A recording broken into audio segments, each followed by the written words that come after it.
இந்த சாதியை பொறுத்த வரைக்கும் முதலாளித்துவ சமூக அமைப்பு உருவாக்கியதில்லை. அப்படி நம்ம பழி போடல. முதலாளித்துவ சமூக அமைப்புக்கு முன்னால் இருந்தே சாதிய அமைப்பு இருக்கு. ஆனா முதலாளித்துவ சமூகம் கடந்த கால அழுக்குகளை மிச்ச சொச்சங்களை எல்லாம் சுத்தம் செய்கிற வர்க்கம் அப்படின்னு நம்ம பார்த்தா, இங்க என்ன பண்ணாங்க? பெண்ணடிமைத்தனத்தையும் அவங்க ஒழிக்கல, சாதிய பாகுபாடுகளையும் ஒழிக்கல, ரெண்டையும் வச்சுக்கிட்டாங்க.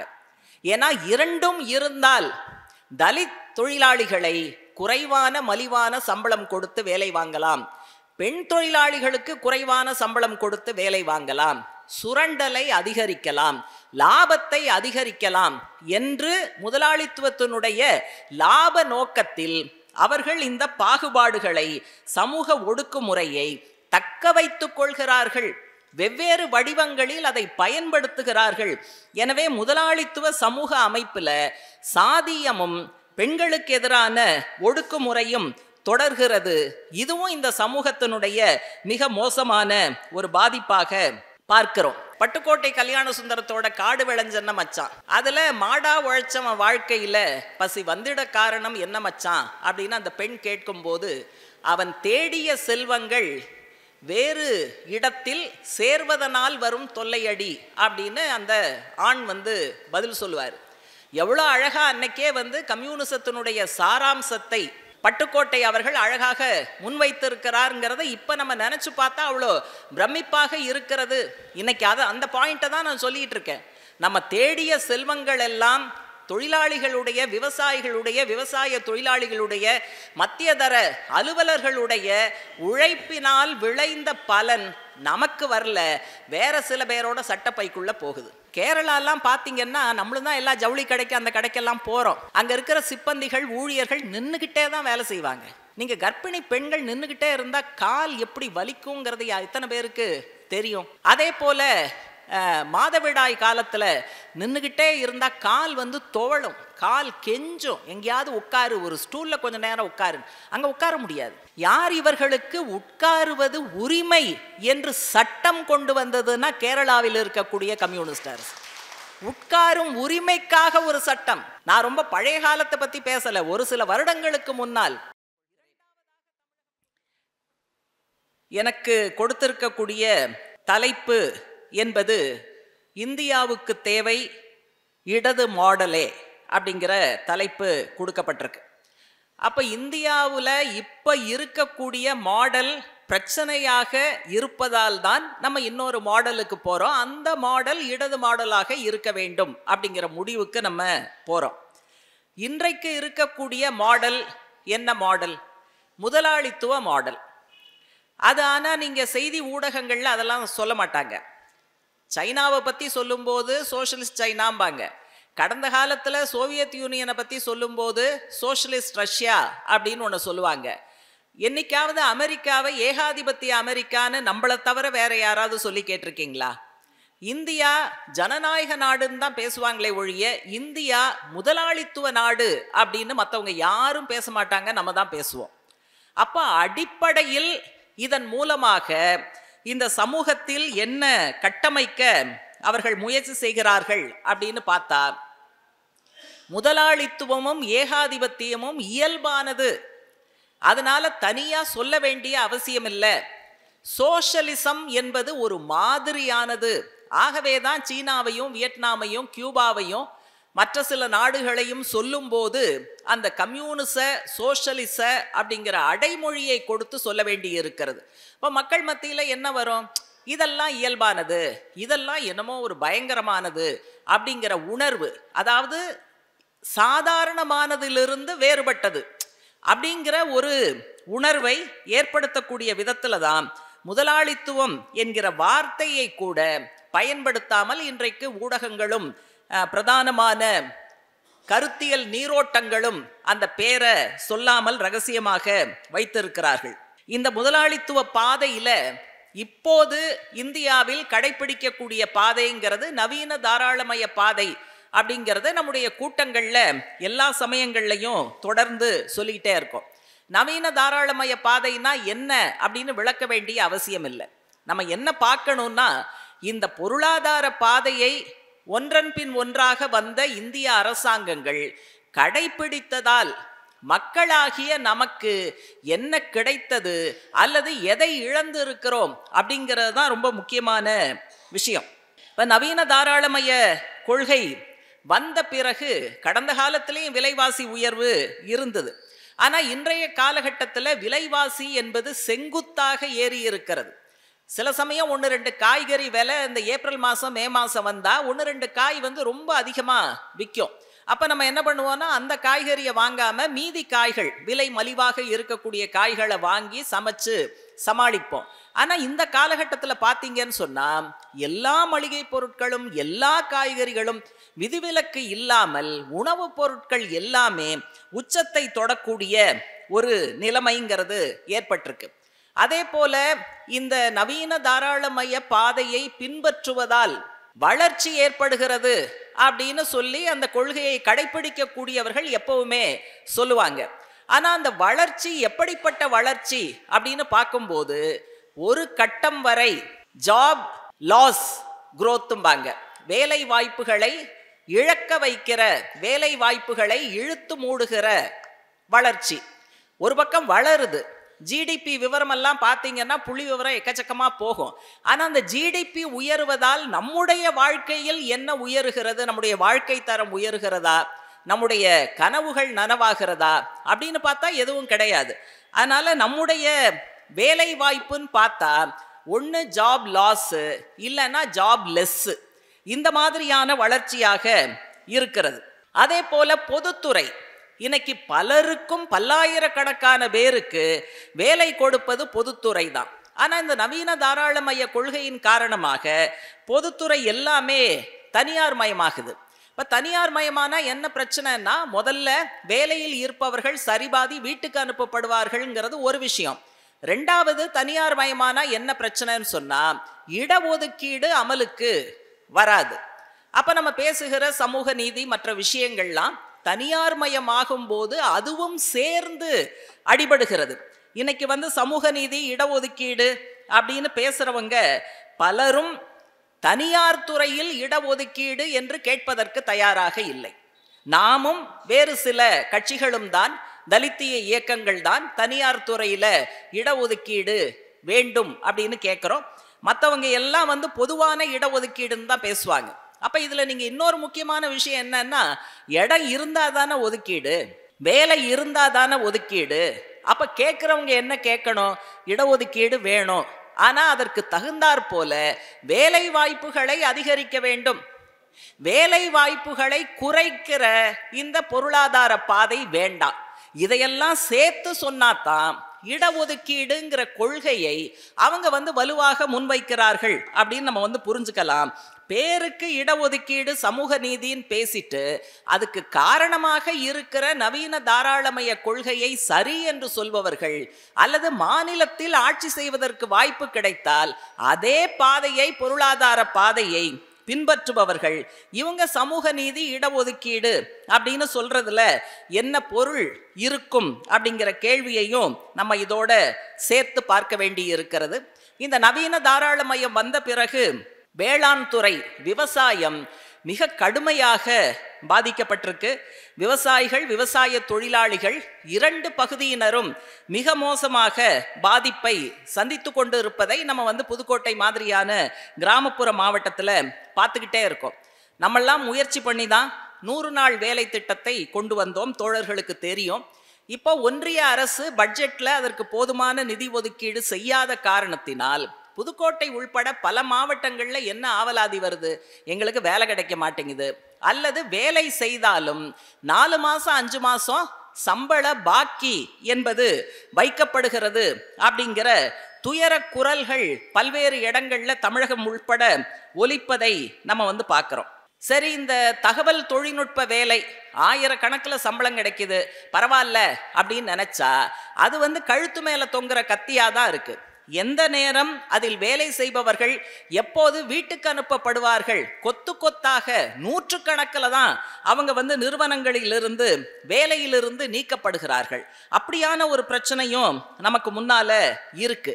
அதே போல தொழிலாளர் நலனுக்காக பல பல ஆண்டுகள் தொழிற்சங்க இயக்கம், கம்யூனிச இயக்கம் போராடி போராடி பெற்ற உரிமைகள், அதனால் வந்த சட்டங்கள், 29 சட்டங்கள் சுருக்கப்பட்டு வெட்டப்பட்டு 4 சட்ட தொகுப்பாக கடந்த காலத்தில் மோடி ஆட்சியில் மாறியது. நம்ம எல்லாமே அதை எதிர்த்தோம். இப்ப என்ன சொல்லிட்டாங்க, இனிமேல் ஏப்ரல் 1ஆம் தேதியிலிருந்து இந்த வெட்டப்பட்ட சுருக்கப்பட்ட சட்ட தொகுப்பு இதுதான் மாநிலங்களிலும் அமலுக்கு வர வேண்டும். இது மேண்டேட்ரி, இது கட்டாயமானது அப்படிங்கிறதையும் ஒன்றிய அரசு நமக்கு சொல்லி இருக்கு. ஆகவே பாடுபட்டு அங்குலம் அங்குலமாக போராடி நாம் பெற்ற தொழிலாளர் நலனுக்கான உரிமைகள் இன்றைக்கு நவீன பொருளாதார பாதையில் காவு கொடுக்கப்படுகின்றன அப்படிங்கிறத பார்க்கிறோம். அதே போல வசிப்பிடம் நமது உரிமை அப்படின்னு நாம உரக்க சொல்லுகிறோம். ஆனா பெருவாரியான இடங்கள்ல வாடகை கொடுத்து கட்டுப்படி ஆகல, அல்லது வீடு கட்ட முடியல, வீடு வாங்க முடியல. இந்த மாதிரியான பல பிரச்சனைகள். வசிப்பிடம், குடியிருப்பு என்பது மிகப்பெரிய நெருக்கடி. நீங்க நாளைக்கு வீட்டுமனை வேண்டும் அப்படின்னு ஒரு போராட்டம் நடத்தினா 10,000 பேர் வருவாங்க. பட்டா வேண்டும் என்று போராட்டம் நடத்தினால் 50,000 பேர் வருவார்கள். இன்றைக்கு நம்முடைய உழைக்கும் மக்கள் சந்தித்து கொண்டிருக்கிற மிக முக்கியமான பிரச்சனை குடியிருப்பு என்பது. திருநெல்வேலியில இந்த தலைப்புல தான் குடியிருப்பு சம்பந்தமா பேச சொல்லியிருந்தாங்க. அப்ப நான் கூட யோசிச்சு பார்த்தேன், 40 நிமிஷத்துல குடியிருக்க கஷ்டம், வாடகை ஜாஸ்தி, வீடு கிடைக்கல, பட்டா கிடைக்கல அப்படின்னு மக்களுடைய துன்ப துயரங்கள், கம்யூனிஸ்ட் கட்சி தான் போராட்டம் நடத்துது அப்படிங்கிறத 10 நிமிஷம் 15 நிமிஷத்துக்கு மேல பேச முடியாது. இப்ப 40 நிமிஷம் என்ன பேசுவது? அப்ப வசிப்பிடம், குடியிருப்பு என்பது உரிமையா இல்லையா, அதை முதல்ல கிளியர் பண்ணணும் அப்படிங்கிற முறையில விஷயங்களை சேகரித்த போது 1800களிலேயே ஏங்கல்ஸ் அவர்கள் இங்கிலாந்துல தொழிலாளி வர்க்கத்தினுடைய நிலைமை குறித்து ஆய்வு செய்து ஒரு நூலை வெளியிட்டு இருக்கிறார். அதுல அவர் நிறைய பேசுறது என்னன்னா, அது தொழில் புரட்சி காலம். அதனால கிராமங்கள்ல இருந்து நிறைய குடும்பங்கள் நகர்ப்புறத்துக்கு ஃபேக்டரியில வேலை செய்வதற்காக வருகிறார்கள். வர்றவங்களாம் இங்கே தானே குடியிருக்கணும். ஆனா வசிப்பிடம்ங்கிறது மிகப்பெரிய பிரச்சனை. காத்து வசதி இருக்காது, தண்ணி வசதி இருக்காது. ஒரு அறை இருக்கக்கூடிய வீட்டில் ஒரு பெரிய குடும்பம் வசிக்கும், அல்லது ஒரு சின்ன வீட்டில் ஒன்றுக்கும் மேற்பட்ட குடும்பங்கள் பகிர்ந்து கொண்டு வசிக்கும். இதை பத்தி எல்லாம் நிறைய சொல்றாரு. ஏங்கல்ஸ் கடைசியில் ஒரு விஷயம் என்ன சொல்றாரு அப்படின்னா, தொழிலாளி 2 விதங்களில் சுரண்டப்படுகிறார். ஒன்று ஃபேக்டரியில முதலாளியால் சுரண்டப்படுகிறார். அடுத்தது குடியிருக்கிற இடத்துல அந்த வீட்டு உரிமையாளரால் அதீதமான வாடகை வசூலிக்கப்பட்டு அங்கும் சுரண்டப்படுகிறார். 2 விதமான சுரண்டலுக்கு முதலாளித்துவ சமூகத்துல தொழிலாளி குடும்பங்கள் உட்படுகின்றன அப்படிங்கிற அந்த விஷயத்த சொல்றாரு. கடைசியா அருமையா என்ன சொல்றாருன்னா, முதலாளித்துவ சமூகத்தில் வீடு என்பது ஒரு சரக்கு. அதனாலதான் அந்த அதுல ரியல் எஸ்டேட் வருது, அதுல முதலீடு போடுறாங்க. அமெரிக்காவில் 2006-7 மிகப்பெரிய நிதிசார் நெருக்கடி, அதுதான் பின்னால உலக பொருளாதார நெருக்கடியாக மாறியது. அது தொடங்கின இடம்ங்கிறது வீட்டுக்காக கொடுத்த கடன்கள் திரும்ப வரவில்லை அப்படிங்கிறது தான் அங்க பிரச்சனை. அதனால வசிப்பிடம் என்பது தொழிலாளிகளுடைய, ஏழைகளுடைய, உழைக்கும் மக்களுடைய உரிமை அப்படிங்கிறது தான் கம்யூனிஸ்டுகள் முன்னெடுக்கிறார்கள். ஆனா முதலாளித்துவ சமூக அமைப்புல அது இன்னும் சிக்கலுக்குள்ளானதாக இருக்கிறது. இதுவும் முதலாளித்துவ அமைப்பினுடைய மிக மோசமான ஒரு பாதிப்பு இன்னைக்கு நம்ம எல்லாருமே சந்திச்சுக்கிட்டு இருக்கோம். அதே போல தோழர் முத்துநிலவன் சாதியம் குறித்து பேசினார். சாதிகள் ஒழிக்கப்பட்ட ஒரு சமூக அமைப்பு, அது நம்முடைய கனவு, கம்யூனிஸ்டுகளுடைய கனவு, அது நனவாக வேண்டும் அப்படின்னு பேசினார். இந்த சாதியை பொறுத்த வரைக்கும் முதலாளித்துவ சமூக அமைப்பு உருவாக்கியதில்லை, அப்படி நம்ம பழி போடலை.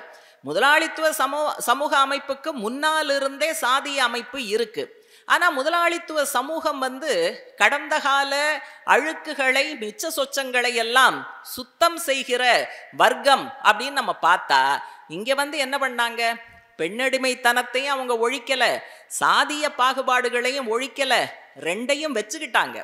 ஏன்னா 2ம் இருந்தால் தலித் தொழிலாளிகளை குறைவான மலிவான சம்பளம் கொடுத்து வேலை வாங்கலாம், பெண் தொழிலாளிகளுக்கு குறைவான சம்பளம் கொடுத்து வேலை வாங்கலாம். சுரண்டலை அதிகரிக்கலாம், லாபத்தை அதிகரிக்கலாம் என்று முதலாளித்துவத்தினுடைய லாப நோக்கத்தில் அவர்கள் இந்த பாகுபாடுகளை, சமூக ஒடுக்குமுறையை தக்க வைத்துக் கொள்கிறார்கள்.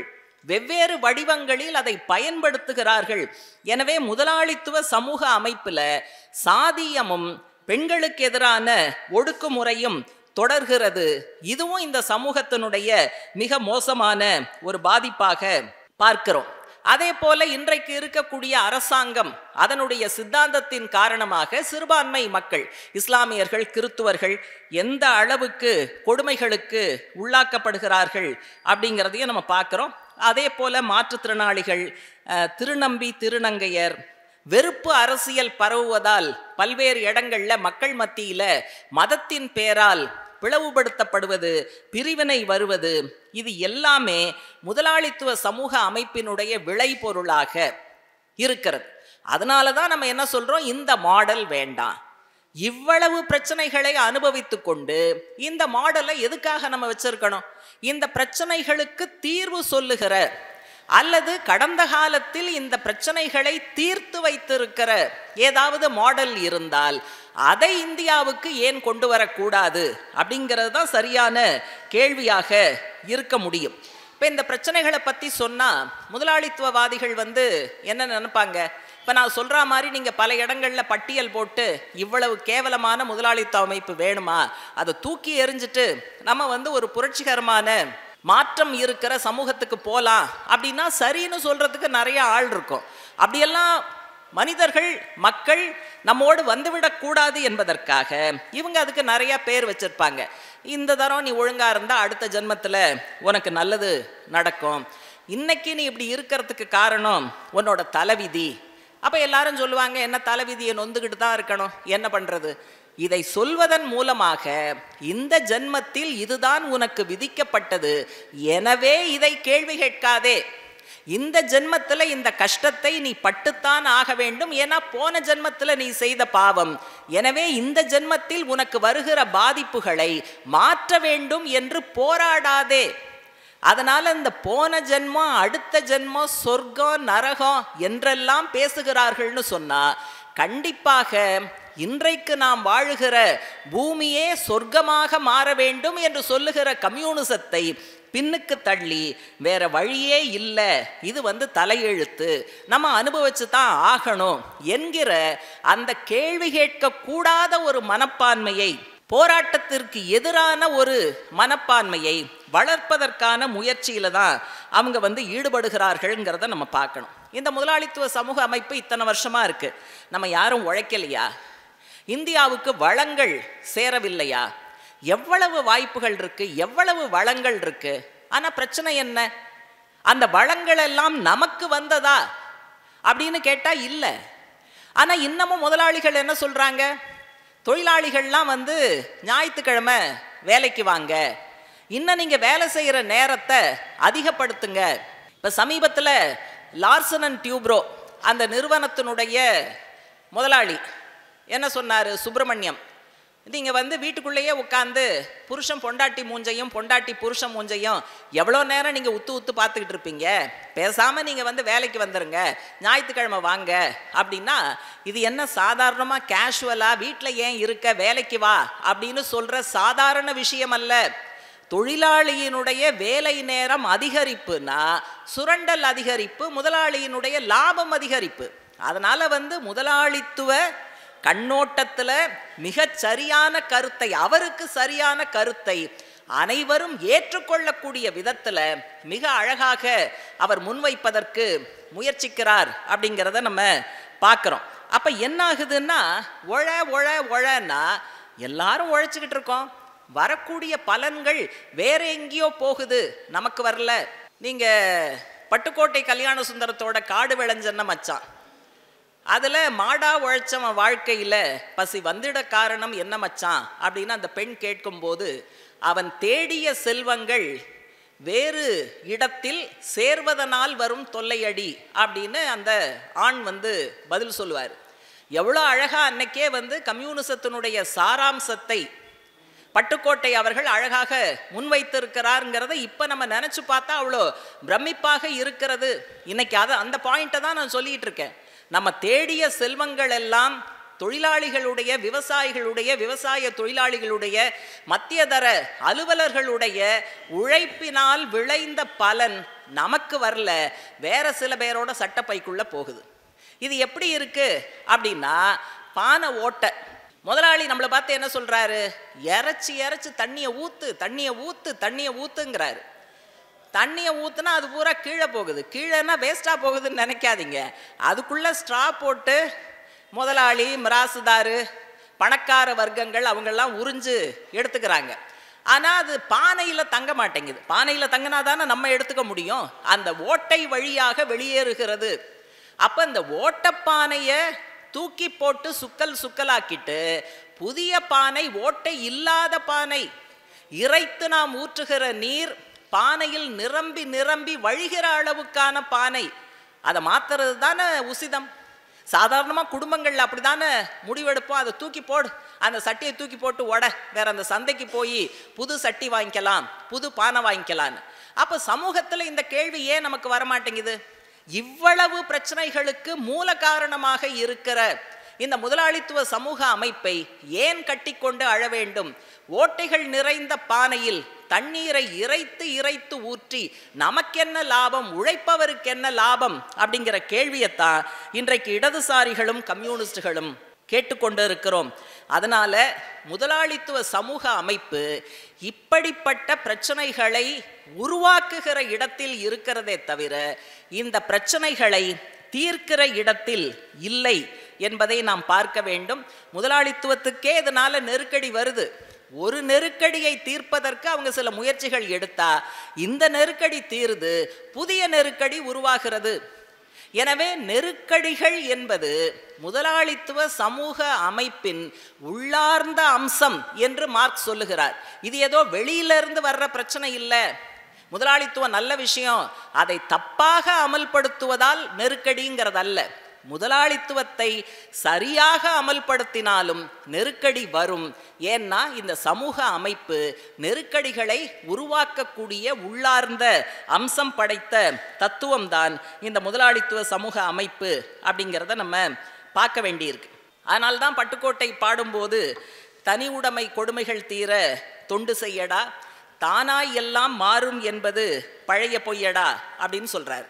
கண்ணதாசன் கூட அவருடைய ஒரு குறிப்பிட்ட பாடல்ல வல்லான் பொருள் குவிக்கும் தனி உடைமை நீங்கி வரவேண்டும் திருநாட்டில் பொது உடைமை என்று அவரவர் பாணியில் இந்த தனி உடைமை என்கிற முதலாளித்துவம் என்கிற கொடுமை அகற்றப்பட்டு சமதர்ம சமூகம் வரவேண்டும், பொது உடைமை சமூகம் வரவேண்டும் என்று இடதுசாரி மாடல் பற்றி இன்றைக்கு நாம் பேசுவதற்கு பல ஆண்டுகளுக்கு முன்னாலேயே அவர்களெல்லாம் பாடி வைத்திருக்கிறார்கள் அப்படின்னு நம்ம பார்க்கணும்.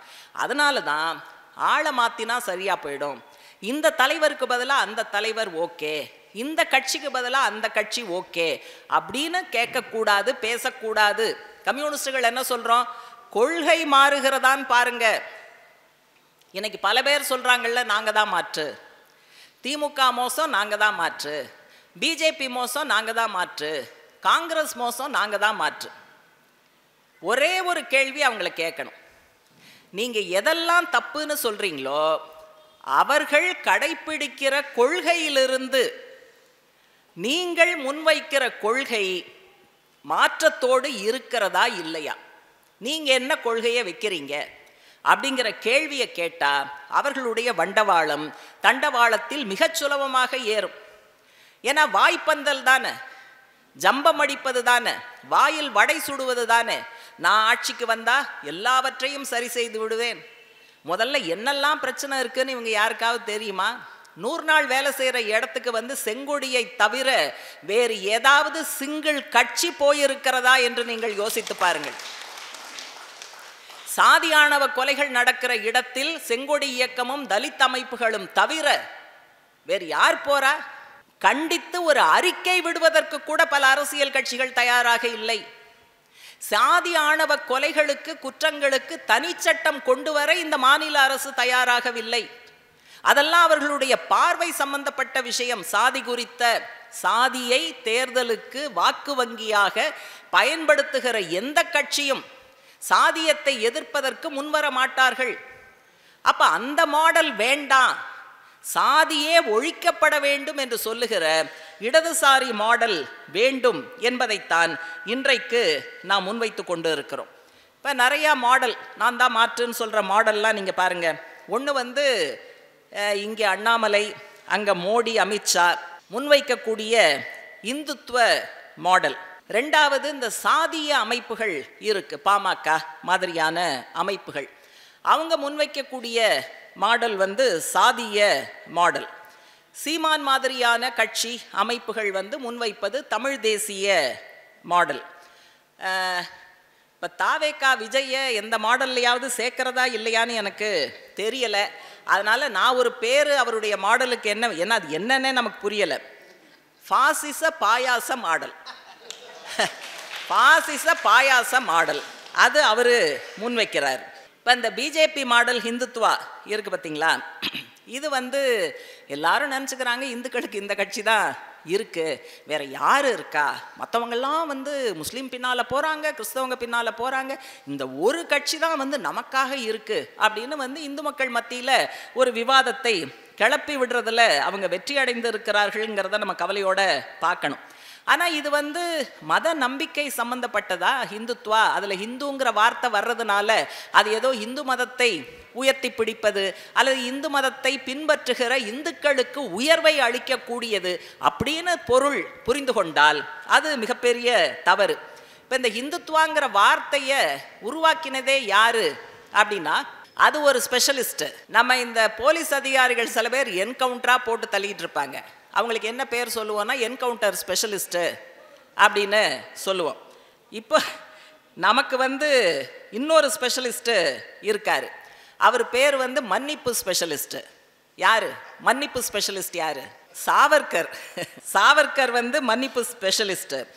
அவர் என்ன சொல்லிட்டாரு, அவர் தான் இந்த இந்துத்வாங்கிற கருத்தாக்கத்தை, வார்த்தையை, பெயரை உருவாக்கியவர். அவரே என்ன சொல்லிட்டாரு, இது ஒரு பொலிட்டிக்கல் ப்ராஜெக்ட், இது ஒரு அரசியல் திட்டம் அப்படின்னு அவர் தெளிவா சொல்லிட்டாரு. எனவே பாவப்பட்ட சாதாரண உழைப்பாளி மக்களுக்கு இயல்பாகவே மனதில் இருக்கக்கூடிய மத நம்பிக்கையை, மத உணர்வுகளை பயன்படுத்தி ஆட்சி அதிகாரத்தை கைப்பற்றுவதற்கு, ஃபேஷிசத்தை நோக்கி கொண்டு செல்வதற்கு, அகண்ட பாரதம் அமைப்பதற்கு, இந்துத்துவ ராஷ்டிரம் அமைப்பதற்கான அந்த பாதையில் இந்த பிஜேபி மாடல், ஹிந்துத்வா மாடல் என்பது சென்று கொண்டு இருக்கிறது.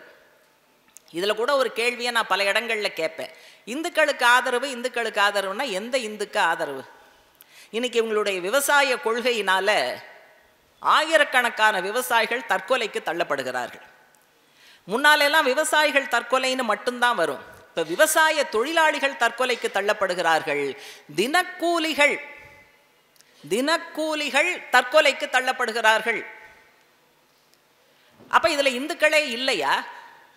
இவர்களது கொள்கையினால் ஆயிரக்கணக்கான இந்து விவசாயிகள், இந்து விவசாய தொழிலாளிகள், இந்து தினக்கூலிகள் உட்பட வாழ்க்கை நடத்த முடியாமல் கொல்லப்படுகிறார்கள், தற்கொலைக்கு தள்ளப்படுகிறார்கள். அப்படின்னு சொன்னா, கொல்லப்படுகிறார்கள்னா தற்கொலைக்கு தள்ளப்படுகிறார்கள்ங்கிற அர்த்தத்தில் சொல்றேன், தற்கொலைக்கு தள்ளப்படுகிறார்கள். அப்ப இந்துக்களுக்கு நல்லது செய்யறோம் அப்படின்னா இந்த இந்துக்களுக்கு நீங்க நல்லது பண்ணல, தொழிலாளிகளுடைய கைகால உடைக்கிற மாதிரி தொழிற்சங்க உரிமைகளை எல்லாம் உடைச்சு அவங்கள நீங்க நிராயுத பாணியாக தெருவில் நிறுத்துகிறீர்கள். தொழிலாளிகள்ல பெருவாரியானவர்கள் இந்துக்கள் தான். இந்து தொழிலாளிகளுக்கு நீங்க என்ன பண்ணீங்க? வரதட்சணை கொடுமையால் இன்றைக்கு உயிரை விடுகிற பல பேர் இந்து பெண்கள் தான். வரதட்சணை கொடுமை நடந்தா கொடுமைக்கு உள்ளாகிற இந்துக்கள் பக்கம் நீங்கள் இருப்பீர்களா? கொடுமையை செய்கிற இந்துக்கள் பக்கம் நீங்க இருப்பீங்களா? சாம்சங் போராட்டம் நடத்தினோம், போலீஸோட தமிழக அரசினுடைய அணுகுமுறை அவ்வளோ மோசமா இருந்தது, நம்ம அதை விமர்சனம் பண்ணோம். இதுல பிஜேபி பாதிக்கப்படுகிற இந்துக்கள் பக்கம் நிற்பீங்களா?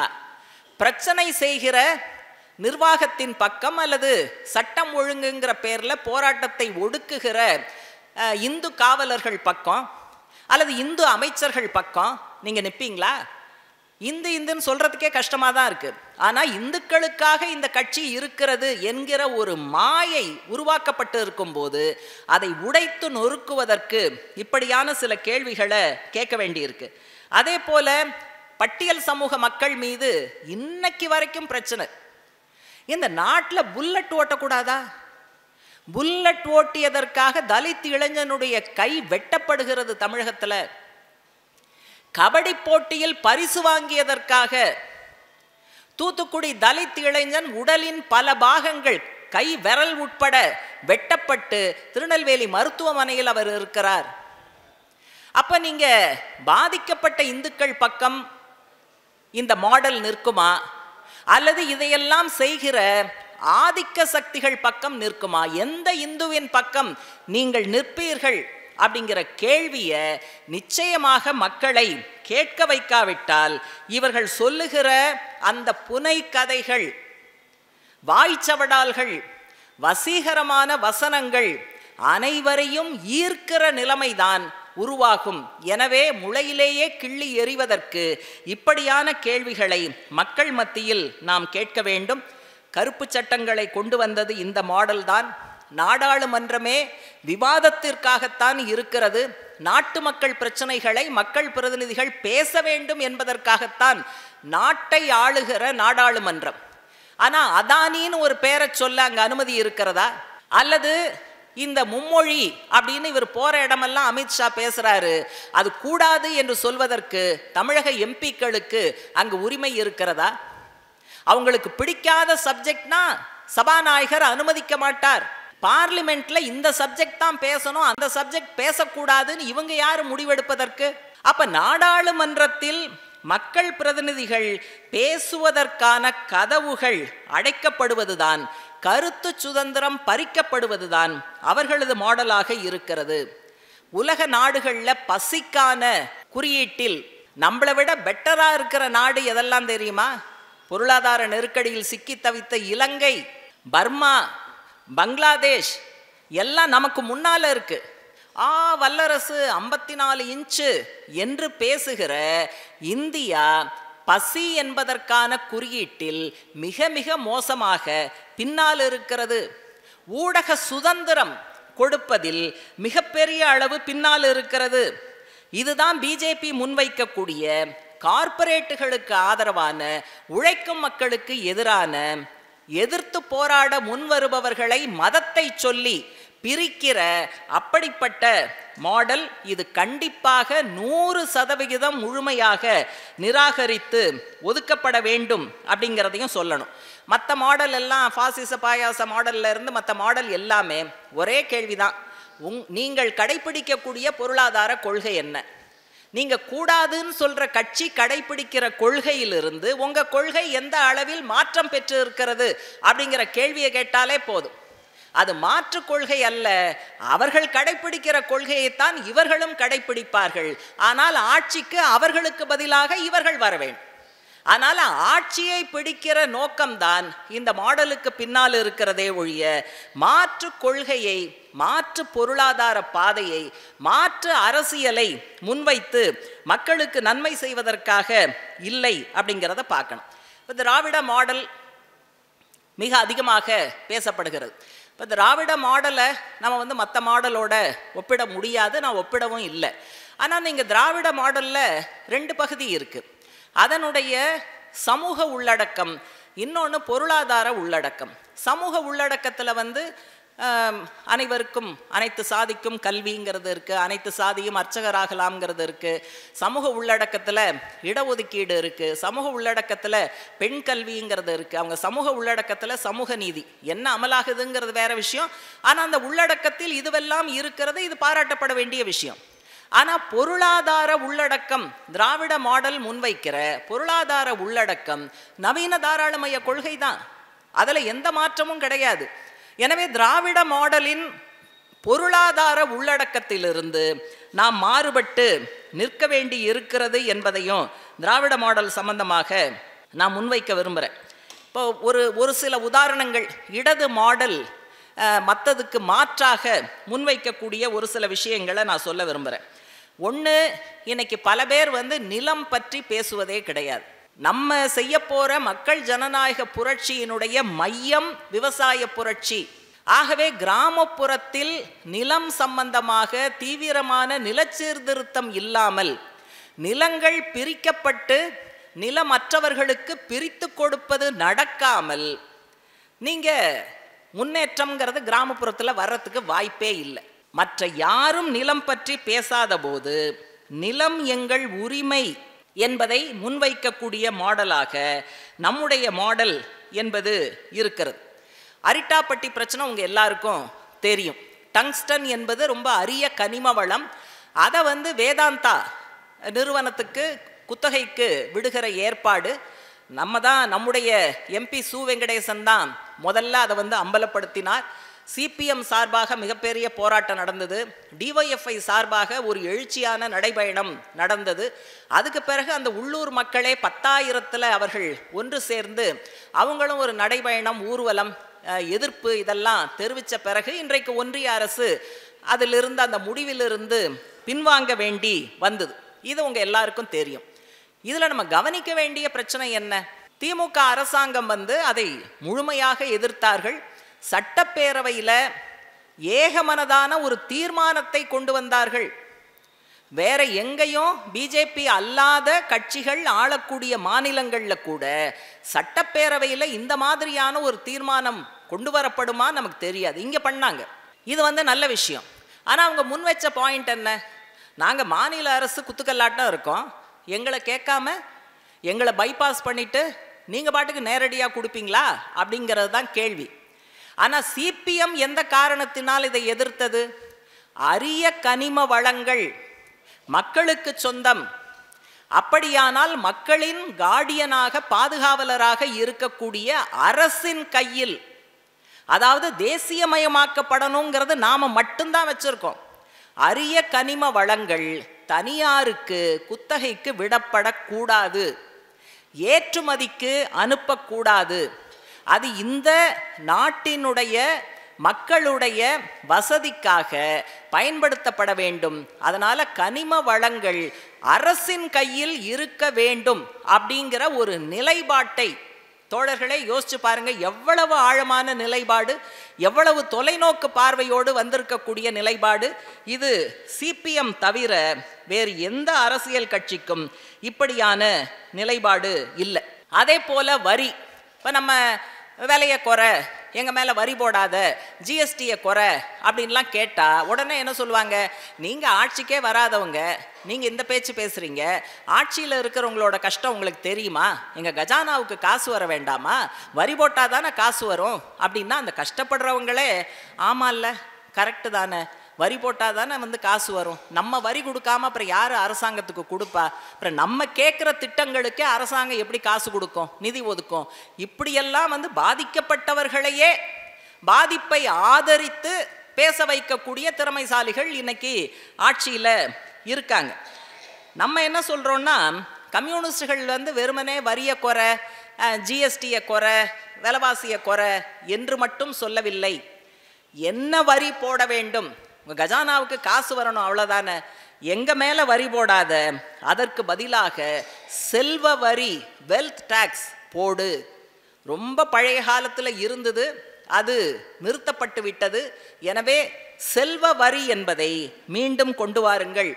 அதே போல கார்ப்பரேட்டுகள் மீது வரி வெகுவாக குறைக்கப்பட்டு இருக்கிறது. இல்லாத ஆளா?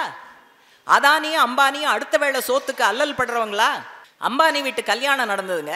அதில் அந்த மருமகள் ராதிகா மெர்ச்சன்ட், அவங்க கையில் எல்லா விரல்லையும் மோதிரம் போட்டிருந்தாங்க. நான் ஒரு விரலில் போட்ட ஒரு மோதிரம் 50 கோடி, ஒரே ஒரு மோதிரம். கழுத்தில் ஏகப்பட்ட செயின். அதில் ஒரு அட்டிகையினுடைய விலை, நெக்லஸோட விலை வந்து 500 கோடி. இவங்கெல்லாம் இல்லாதப்பட்டவங்களா? இவங்களுக்கு ஏன் வரியை குறைக்கிறீங்க? கார்ப்பரேட்டுகள் மேலே வரி போடுங்கள். அடுத்தது கோடிக்கணக்கில் சொத்து வச்சு எனக்கு பிறகு என் மகனுக்கு, அப்புறம் என் பேரனுக்கு அப்படின்னு எழுதி வைக்கிறாங்க பார்த்தீங்களா? இன்ஹெரிட்டன்ஸ், வாரிசு உரிமை, எனக்கு பிறகு சொத்து அவனுக்குன்னு. சொத்து கைமாறுதில்ல, பல பல கோடிகளுக்கு கைமாறுதில்ல. அதை வாங்கி நீ அனுபவிக்க போறல்ல. அப்ப அப்படி வருகிற சொத்தில் ஒரு குறிப்பிட்ட சதவீதம் வரியாக அரசாங்கத்துக்கு ஏன் கொடுக்க கூடாது? வாரிசுரிமை வரி, இன்ஹெரிட்டன்ஸ் டாக்ஸ், இதை போடு என்று வரி மூலமாக பணக்காரர்களிடம், சூப்பர் பணக்காரர்களிடம் வசூலிக்க முடியும் என்கிற மாற்று கொள்கையை நம்முடைய மாடல் என்பது முன்வைக்கிறது. அதே போல தேர்தல் இன்னைக்கு பணநாயகமாக மாறிவிட்டது. அதனால தேர்தல் சீர்திருத்தங்கள் கொண்டு வாங்க. அதே போல விகிதாச்சார பிரதிநிதித்துவம், எல்லா கட்சிகளும் வாங்குகிற வாக்குகளின் அடிப்படையில் அவங்களுக்கு இத்தனை எம்எல்ஏ இத்தனை எம்பி அப்படிங்கிறத சொல்லுங்க. பல நாடுகளில் இருக்கு, இலங்கை உள்பட விகிதாச்சார பிரதிநிதித்துவம் ஒரு சில எண்ணிக்கையில் இலங்கையில் இருக்கு, மற்ற பல ஏராளமான உலக நாடுகளில் இருக்கு. இங்கே ஒரு ஓட்டு அதிகமாக வாங்கினாலும் அவர் தான் ஜெயிச்சவர். இப்போ 100 ஓட்டு அவர் வாங்கியிருப்பார், எதிர்த்து நிற்கிற வேட்பாளர் 99 ஓட்டு வாங்கியிருப்பார், ஆனால் அவர் தோற்றவர். அப்போ அந்த 99 ஓட்டுக்கு வேல்யூ இல்லையே, மதிப்பே இல்லையே. விகிதாச்சார பிரதிநிதித்துவம் வந்தால் ஒவ்வொரு ஓட்டுக்குமான மதிப்பு இருக்கும், அதை கொண்டு வர வேண்டும் என்று சொல்லுவது நம்முடைய மாடல். இன்னைக்கு இந்த ஆட்சியில் பல நீதிமன்ற தீர்ப்புகள் அதிர்ச்சிகரமாக தவறாக அளிக்கப்படுகிறது, ஆளுகிற அரசாங்கத்துக்கு சாதகமாக அளிக்கப்படுது. ஏன் அப்படின்னு யோசிச்சு பார்த்தா, இப்படி தீர்ப்பு கொடுக்கிற நீதிபதிகள் எல்லாம் ரிட்டையர் ஆன பிறகு நல்ல அரசு பொறுப்புகளில் அமர்த்தப்படுகிறார்கள். தேசிய மனித உரிமை ஆணையம் அல்லது ஒரு மாநிலத்துக்கான ஆளுநர் இப்படி போறாங்க. ஜட்ஜுகளுக்கு, நீதிபதிகளுக்கு ரிட்டையர் ஆன பிறகு அரசு பொறுப்பு கொடுக்க கூடாது என்று சொல்லுகிற ஒரே இயக்கம் நாம தான். வேற யாரும் இதை பத்தி கவலைப்படுறதே கிடையாது. ஆகவே இதை நம்ம சொல்றோம். இன்னொன்று என்ன சொல்றோம்? இன்னைக்கு கை நீட்டி கார்பரேட் கிட்ட நீங்க நன்கொடை பெட்டி பெட்டியா வாங்குறீங்க. கிண்டல் பண்றது என்னமோ நம்மள உண்டியல் குலுக்கி உண்டியல் குலுக்கி உண்டியல் குலுக்கின்னு நம்மளும் போற இடமெல்லாம் சொல்றோம். உண்டியல் குலுக்கிறதுல எங்களுக்கு அவமானம் கிடையாது, எங்களுக்கு வெக்கம் கிடையாது. யாரு வெக்கப்படணும்னா சூட்கேஸை குலுக்கிற உங்களை மாதிரி ஆட்கள் தான் வெக்கப்படணும். உண்டியல் குலுக்கிறவங்க வெக்கப்படல. உழைப்பாளி மக்கள்கிட்ட வாங்குறோம், அவர்களுக்கு விசுவாசமாக இருக்கும். நீங்க கார்பரேட் கிட்ட வாங்குறீங்க, அவங்களுக்கு விசுவாசமா இருக்கிறீங்க. யார் உயர்ந்தவர்கள், நீங்களா கம்யூனிஸ்டுகளா, சூட்கேஸ் குலுக்கிகளா, உண்டியல் குலுக்கிகளா அப்படிங்கிற கேள்வியை நம்மளும் எல்லா இடத்துலையும் கேட்டுக்கிட்டு இருக்கோம். கார்பரேட்டுகளிடம் அரசியல் கட்சிகள் நன்கொடை வாங்க கூடாது அப்படின்னு சொல்ற ஒத்த இயக்கம் நம்ம தான். மீதி எல்லாரோட வாயும் கம் போட்டு ஒட்டி இருக்கு. ஏன்னா கார்பரேட் கிட்ட காசு வாங்கலைன்னா கட்சியும் நடத்த முடியாது, ஆட்சியும் நடத்த முடியாது, எதுவும் நடத்த முடியாது. அதனால அதுக்கு வாயே திறக்காமல் இருக்கிறார்கள். அதே போல இன்றைக்கு கல்வியை பற்றி கவலைப்பட வேண்டி இருக்கிறது. இங்க கூட தோழர் பேசினாரு, தேசிய கல்விக் கொள்கை அப்படிங்கிற பேரே தப்பு. தேசிய அளவில் ஏன் ஒற்றை கொள்கை இருக்கணும்? அது பிரதேசம், மாநிலம், அங்கெல்லாம் கொஞ்சம் அதனுடைய தன்மைக்கு ஏற்ப சில வேறுபாடுகள், வித்தியாசங்களோடு இருப்பது தானே கரெக்டாக இருக்கும்னு கூட அவர் சொன்னார். இதைத்தான் நம்ம முன்வைக்கிறோம். நீங்கள் இந்த கல்வியை பிஜேபி அரசாங்கம் முழுமையாக தன்னுடைய கட்டுப்பாட்டில் கொண்டு வர வேண்டும்னு முயற்சி பண்ணுது. இப்போ இந்த விஷயத்தை நம்ம சொன்னால் பல பேர் படித்தவங்க கூட என்ன கேட்குறாங்கன்னா, ஏன் இதுக்கு முன்னால் இந்திரா காந்தி காலத்தில் தானே கல்வி மாநில பட்டியலிருந்து பொது பட்டியலுக்கு போச்சு. அப்போ அவங்களும் தானே கல்வியை கட்டுப்பாட்டுக்குள்ளே வச்சிருக்கணும்னு அவங்க நினச்சாங்க, காங்கிரஸும் தானே நினச்சது. ஏன் இவங்களை மட்டும் சொல்கிறீங்க அப்படின்னா, காங்கிரஸோ மற்ற கட்சிகளோ அதிகாரத்தை குவிப்பது, கல்வியின் மீது கட்டுப்பாடு வைப்பதுங்கிறது தப்பானா தப்பு. ஆனால் அதை ஆர்எஸ்எஸும் பிஜேபியும் செய்கிற இந்த கட்டுப்பாட்டோடு ஒப்பிட முடியாது. ஏன்னா இவர்கள் செய்வதற்கு பின்னால் வெறும் அரசியல் இல்லை, ஒரு சித்தாந்தம் இருக்கிறது. அது இந்துத்துவ ராஷ்டிரம் அமையணும். அது அமையணும்னா எவனும் கேள்வி கேட்கவே கூடாது. கல்வி சிந்தனைகளை வளர்க்கிறது. பல பேர் நம்மெல்லாம் கூட பேசுவோம், நீ என்னை சிறைப்படுத்தலாம், என்னுடைய சிந்தனையை சிறைப்படுத்தி விட முடியுமா, என்னை தூக்கிலேற்றலாம், ஆனால் நான் பேசிவிட்டு சென்ற அந்த வார்த்தைகளை நீ தூக்கிலேற்ற முடியுமா? நம்ம பல இடங்கள்ல பேசுறோம். மே தினத்தை பற்றி பேசும்போது அந்த தியாகிகளை பற்றி பேசுகிறோம், பகத்சிங்கை பற்றி பேசுகிறோம், மற்ற எல்லாத்த பற்றியும் பேசுகிறோம். இவங்க என்ன நினைக்கிறாங்க? ஒரு தலைமுறை குறைந்தபட்சம் கேள்வி கேட்காமல் நாம் சொல்லுவதற்கு கீழ்ப்படுகிற ஒரு தலைமுறையாக இருக்க வேண்டும். இதுக்கு முன்னால எந்த நாட்டிலையும் இது நடக்கலையானா நடந்திருக்கு. எந்த நாட்டில்? ஜெர்மனியில். எந்த நாட்டில்? இத்தாலியில். யாரால கொண்டு வரப்பட்டது? ஹிட்லரால. இங்க முசோலினினால. ரெண்டு பேரும் என்ன பண்றாங்கன்னா, ஒரு சூப்பர் தலைவர், அவரை தான் நீங்க மதிக்கணும், ஒரே மொழி ஒரே இனம், ஜெர்மனிக்கு எவ்வளவு ஒரு புகழ்பெற்ற கடந்த காலம் இருக்கிறது, அல்லது ரோமானிய சாம்ராஜ்யம் எவ்வளவு உயர்ந்தது என்று ஒரு பழைய கால பாரம்பரியத்துக்கு இவர்களையெல்லாம் இழுத்து செல்லுகிற ஏற்பாடு. அதெல்லாம் நீங்க விரிவா படிச்சீங்கன்னா, இன்னைக்கு RSS பிஜேபி அரசாங்கம் இங்க கல்வியில என்ன செய்வதற்கு முயற்சித்து கொண்டு இருக்கிறதோ அது எல்லாமே காப்பி தான். ஹிட்லரிடமிருந்து காப்பி அடிப்பது, முசோலினிடமிருந்து காப்பி அடிப்பது, இதை செய்துதான் ஃபாசிசத்தை அவர்கள் கொண்டு வந்தார்கள். ஹிட்லர் எவ்வளோ கரெக்டாக ஒரு விஷயம் சொன்னார் தெரியுமா உங்களுக்கு? இதை பற்றி அவர் ஒரு இடத்துல பேசினார். சில பேர் என்னுடைய எதிரிகள் எதிர்பக்கம் நின்றுக்கிட்டு, நீ என்ன கூப்பிட்டாலும் உன் பக்கம் நான் வரமாட்டேன், உன்னை நான் எதிர்த்து தான் பேசுவேன் அப்படின்னு சில பேர் சொல்லுவாங்க. நான் கோவப்பட மாட்டேன், நான் சாந்தமாக அமைதியாக அவங்களுக்கு என்ன சொல்லுவேன்னா, நீ வரலன்னா பரவாயில்ல, உன் குழந்தை ஏற்கனவே என்கிட்ட வந்துருச்சுன்னு நான் சொல்லுவேன். ஏனென்றால் அந்த கல்வி திட்டத்தின் மூலமாக அப்படி பேசுகிறவர்களுடைய குழந்தைகள் ஏற்கனவே ஹிட்லர் பக்கம் வந்து விட்டார்கள். இப்போ தோழர் கேட்டார், தேசிய அளவில் ஏன் கல்வின்னு.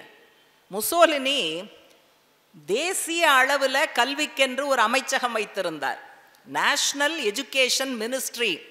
அதோட வேலையே என்னன்னா, பல்கலைக்கழகங்களில் கல்வி நிலையங்களில் மாணவர்கள் ஆசிரியர்கள் பாசிச கொள்கைகளை இன்ச்சு விடாமல் பின்பற்றணும், கண்காணிப்பாங்க. நூலக அதிகாரிகள், லைப்ரரியன் நம்ம சொல்கிறோம் பார்த்தீங்களா, மாணவர்கள் போனால் ரகசியமாக அந்த புக்கப்படி இந்த புக்கப்படி இது நல்லா இருக்குன்னு சொல்லிடுவாங்கங்கிறதுனால நூலக அதிகாரிகள் கூட இவர்களுடைய கொள்கைக்கு மாறுபடாதவர்களாக இருக்கணும், கம்யூனிஸ்டுகளாக இருக்கக்கூடாது, யூதர்களாக இருக்கக்கூடாது. இந்த மாதிரியான விஷயங்கள்லாம் அவங்க வச்சிருந்தாங்க. இப்போ அதே இது இங்கே நடக்குது. அதனால் பிரச்சனை என்னன்னா, மற்றவர்கள் செய்த அதிகார குவிப்பும் இந்த ஹிந்துத்துவா மாடல் செய்கிற அதிகார குவிப்பும், அவர்கள் கல்வியின் மீது கொண்டு வந்த கட்டுப்பாடும் இவர்கள் கொண்டு வருகிற கட்டுப்பாடும் ஒப்பிட முடியாது, வெவ்வேறானது. இன்றைக்கு நடக்கிற விஷயங்கள் மிக மிக ஆபத்தானது.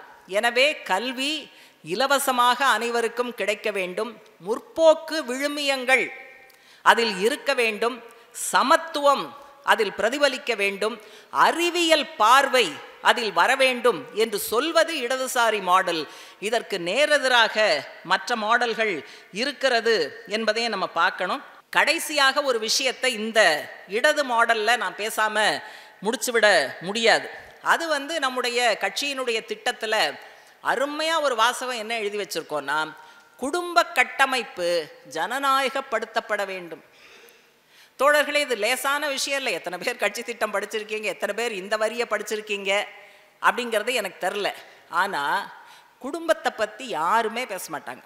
அது புனிதமானது, கேள்விகளுக்கு அப்பாற்பட்டது. ஆனால் உள்ள குடும்ப வன்முறை நடக்கும். மனைவியை நச்சு நச்சுன்னு அடிக்கிறதும் உதைக்கிறதும் உள்ள நடக்கும். ஆனாலும் அது குடும்பம், யாரும் கேள்வி கேட்கக்கூடாது. இன்றைக்கு ஆண் மேலாதிக்க சமூக அமைப்பில் குடும்பமும் இயல்பாகவே ஆண் மேலாதிக்க கட்டமைப்பை கொண்டதாக இருக்கிறது. சில பெண்ணியவாதிகள் குடும்பமே வேண்டாம்பாங்க.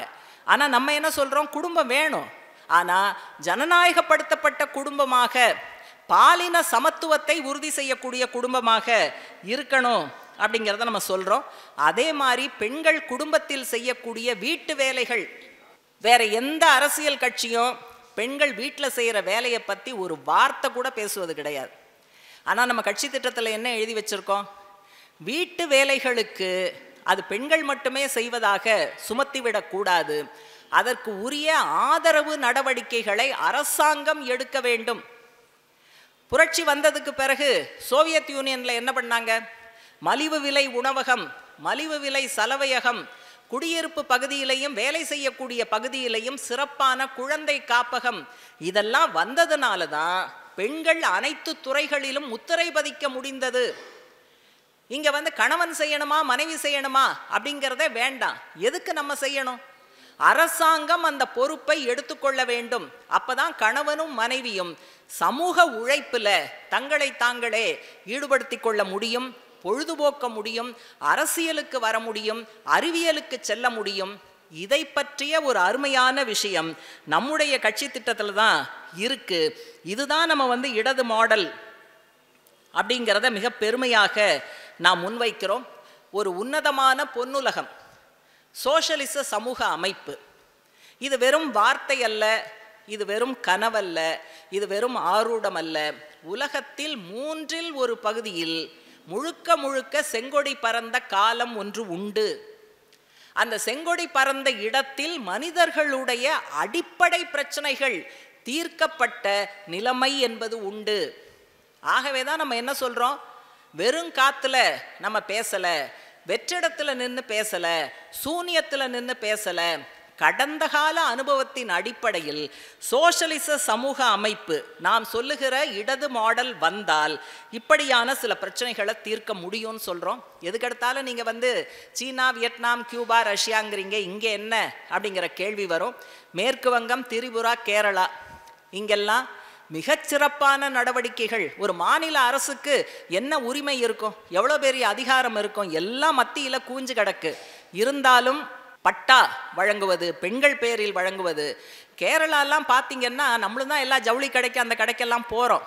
அங்கே இருக்கிற சிப்பந்திகள், ஊழியர்கள் நின்றுக்கிட்டே தான் வேலை செய்வாங்க. நீங்கள் கர்ப்பிணி பெண்கள் நின்றுக்கிட்டே இருந்தால் கால் எப்படி வலிக்குங்கிறது எத்தனை பேருக்கு தெரியும்? அதே போல் மாதவிடாய் காலத்தில் நின்றுக்கிட்டே இருந்தால் கால் வந்து துவளும், கால் கெஞ்சும். எங்கேயாவது உட்காரு, ஒரு ஸ்டூலில் கொஞ்சம் நேரம் உட்காரு, அங்கே உட்கார முடியாது. யார் இவர்களுக்கு உட்காருவது உரிமை என்று சட்டம் கொண்டு வந்ததுன்னா கேரளாவில் இருக்கக்கூடிய கம்யூனிஸ்ட் அரசு. உட்காரும் உரிமைக்காக ஒரு சட்டம். நான் ரொம்ப பழைய காலத்தை பற்றி பேசலை, ஒரு சில வருடங்களுக்கு முன்னால் இரண்டாவதாக தமிழகம் கொண்டு வந்தது. அதே போல அரசு பள்ளி வேண்டாம், தனியார் பள்ளி தான் நல்லது என்று பல மாநிலங்களில் தனியார் பள்ளியை நோக்கி படையெடுக்கும் போது கேரளாவில் அரசு பள்ளிகள் சர்வதேச பள்ளிகளின் அளவுக்கு தரம் உயர்த்தப்பட்டு தனியார் பள்ளியிலிருந்து லட்சமாக வெளியேறி அரசு பள்ளிகளுக்கு வருகிற ஏற்பாடு அங்கதான் நடக்குது. இந்த ராஜீவ்காந்தி கொண்டு வந்த 73வது 74வது சட்ட திருத்தம், இடஒதுக்கீடு, இதில் உள்ளாட்சி அமைப்புகளில் இதெல்லாம் வருவதற்கு முன்னாலேயே மேற்கு வங்கத்தில் பெண்களுக்கு ஒதுக்கப்பட்ட தொகுதியை விட மிக அதிகமான பொது தொகுதிகளில் பெண்கள் வெற்றி பெற்றார்கள். எஸ்சி எஸ்டிக்கு ஒதுக்கப்பட்ட தொகுதிகளை தாண்டி பொது தொகுதிகளில் எஸ்சியும் எஸ்டியும் வேட்பாளர்கள் வெற்றி பெற்றதெல்லாம் அங்கதான் நடந்தது. ஒரே ஒரு மதக்கலவரம் கூட, நாடே கொந்தளிக்கும் போது ஒரே ஒரு மதக்கலவரம் கூட, ஒரே ஒரு சாதி கலவரம் கூட நடக்காத மாநிலம் ஒன்று இருந்ததென்றால் அது கம்யூனிஸ்டுகள் ஆட்சியில மேற்கு வங்கம் மட்டும்தான். நிலங்களை பிரித்து கொடுத்ததில் ஒட்டுமொத்த இந்தியாவில் 50% நடந்தது மேற்கு வங்கம்தான். திரிபுராவில் பழங்குடி மக்களுக்கும் வங்காள மொழி பேசக்கூடிய மக்களுக்கும் பிரச்சனை ஏற்படாமல் ஒற்றுமையோடு பாதுகாத்தது அங்கிருந்த இடது முன்னணி ஆட்சிதான். அதனால வெளிநாட்டு உதாரணமே நான் சொல்லல, இங்க நமக்கு கண்ணு முன்னால இப்படி பல விஷயங்களை ஆட்சி நடத்துவதற்கான மாநில அளவில் ஒரு சின்ன அதிகாரம் கிடைத்தால் கூட அதை மக்களுக்காக பயன்படுத்துகிற மாடலாக இடது மாடல் இருக்கிறது அப்படிங்கிறத நான் சொல்ல விரும்புகிறேன். எனவே கண்டிப்பாக இந்தியாவுக்கு மட்டுமல்ல, மொத்த உலகத்திற்கே இடது மாடல், சோஷலிஸ்ட் மாடல் தான் தேவை. அதுதான் கட்சியினுடைய இலக்காக இருக்கிறது. கட்சியினுடைய உறுப்பினர்கள் ஒவ்வொருவரும் அந்த இலக்கை அடைவதற்கான பயணத்தை விரைவுபடுத்துவதற்கு உங்களாலான முயற்சிகளை செய்ய வேண்டும் என்று நான் பதிவு செய்ய விரும்புகிறேன். நிறைவாக, இது நம்முடைய 24வது கட்சி காங்கிரஸை ஒட்டி நடப்பதால் ஒரே ஒரு தகவலை சொல்லி நான் முடிச்சுக்கிறேன். நம்முடைய முதல் அகில இந்திய மாநாடு எப்போ நடந்ததுன்னா 1943. அதான் ஃபஸ்ட்டு. அந்த ஃபஸ்ட்டு மாநாடு மட்டும்தான் சுதந்திரம் பெறுவதற்கு முன்னால் பிரிட்டிஷ் இந்தியாவில் நடந்த மாநாடு. மற்ற மாநாடுகள்லாம் சுதந்திரம் கிடைச்ச பிறகு நடந்தது. 43 பம்பாயில் நடந்ததுங்க. எத்தனை நாள் நடந்ததுன்னா 10 நாள் நடந்தது. தினசரி காலையில் மாநாடு எத்தனை மணிக்கு தெரியுமா ஆரம்பிக்கும்? 6 மணிக்கு ஆரம்பிக்கும். ராத்திரி எத்தனை மணிக்கு தெரியுமா முடியும்? 11 மணிக்கு முடியும். ஏன்னா கம்யூனிஸ்டுகள் எல்லாம் ஒன்று சேர்ந்த முதல் மாநாடு. இந்தியாவினுடைய தலைவிதியை தீர்மானிக்கணும், கம்யூனிஸ்டுகள் பின்பற்ற வேண்டிய பாதையை தீர்மானிக்கணும். சில மணி நேரங்கள் ஒரு நாளில் நடத்தினா போதாது. காலையில் 6 மணியிலிருந்து மாலையில் 11 மணி வரை உணவு அருந்துவதற்கு அவர்கள் எடுக்கிற குறைந்தபட்ச நேரம் தவிர மற்றதெல்லாம் விவாதத்தில் இருந்தாங்க. அரசியல் தீர்மானம் அந்த முதல் மாநாட்டில் கட்சியினுடைய பொதுச் செயலாளர் முன்மொழிவதற்கு எடுத்துக்கொண்ட நேரம் எவ்வளவு தெரியுமா? 9 மணி நேரம். 9 மணி நேரம் எடுத்துக்கொண்டு இந்திய சூழலை அக்கக்காக வர்க்க பார்வையில், மார்க்சிய பார்வையில் அவர் முன்வைத்தார். கலந்து கொண்ட பிரதிநிதிகள் எத்தனை பேர்? 139 பேர். இந்த 139 பேர் சிறை வாழ்க்கை எவ்வளோன்னு பார்த்தீங்கன்னா 411 வருஷம். வெறும் 139 பேரோட பிரிட்டிஷை எதிர்த்து சித்திரவதை செய்யப்பட்டு சிறைக்கு சென்று 411 வருஷம் மொத்தம். இந்த 139 பேரோட தலைமறைவு வாழ்க்கை ஒட்டுமொத்தமாக 54 வருடம். சரி, இதெல்லாம் அனுபவிச்சு வந்தவங்கன்னா பிரதிநிதி எல்லாம் கொஞ்சம் வயசானவங்களா இருப்பாங்கன்னு நம்ம எதிர்பார்ப்போம்ல. ஆனா பிரதிநிதிகள்ல 65% 35 வயதுக்கு குறைந்தவர்கள். அப்படின்னா மிக இளம் வயதில் பிரிட்டிஷாரை எதிர்த்து போராடி சிறைக்கு சென்று சித்திரவதை அனுபவித்து இங்க பிரதிநிதியா வந்து உட்கார்ந்துருக்காங்க. 65% 35 வயதுக்கு குறைவானவர்கள்.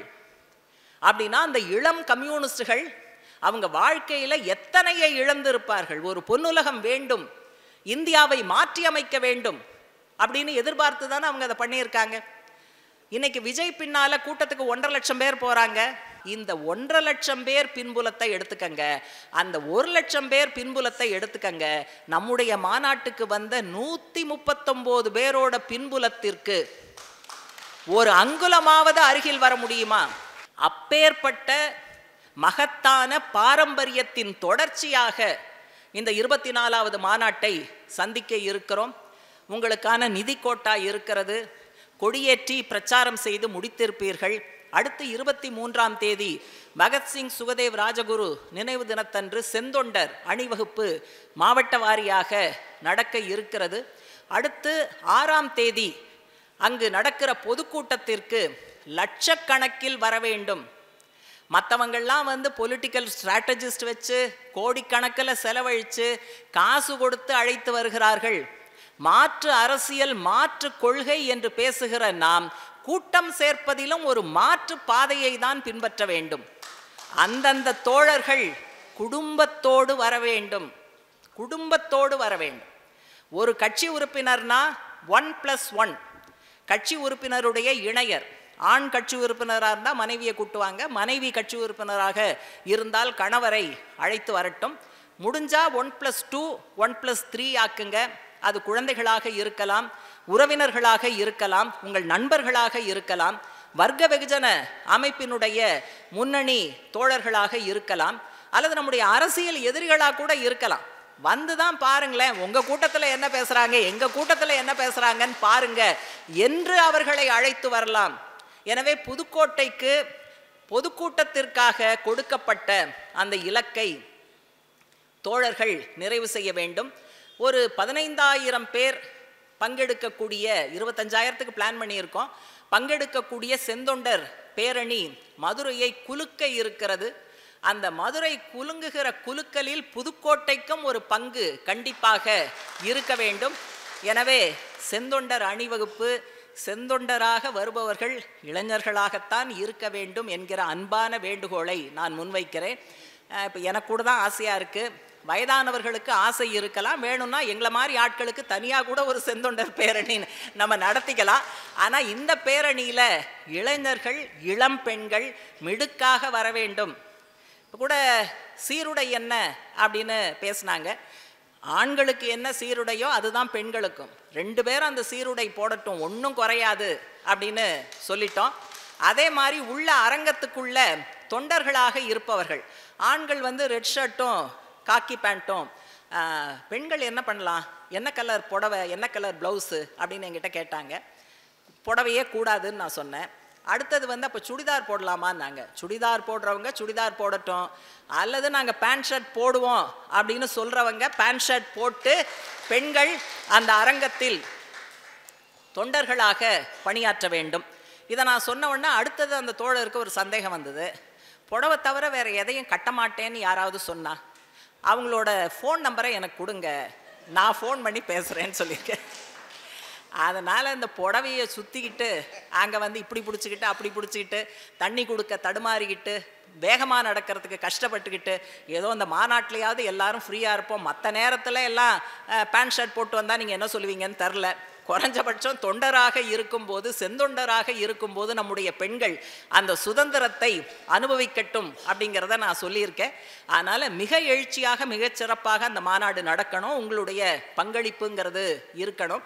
அகில இந்திய மாநாடுனா வெறும் கூடி கலைகிற மாநாடு அல்ல, மற்ற கட்சி நடத்துகிற மாநாடு மாதிரி இல்லை. அகில இந்திய மாநாட்டில் நாம் உருவாக்குகிற அரசியல் லைன், அரசியல் உத்தி என்பது சிபிஎம் உறுப்பினர்களுக்காக மட்டுமல்ல, இந்தியாவில் இருக்கிற ஒட்டுமொத்த முற்போக்கு சக்திகளுக்கும் இயக்கங்களுக்கும் வழிகாட்டுகிற கலங்கரை விளக்கமாக நிச்சயமாக அமையும் என்று சொல்லி வாய்ப்புக்கு நன்றி சொல்லி நிறைவு செய்கிறேன்.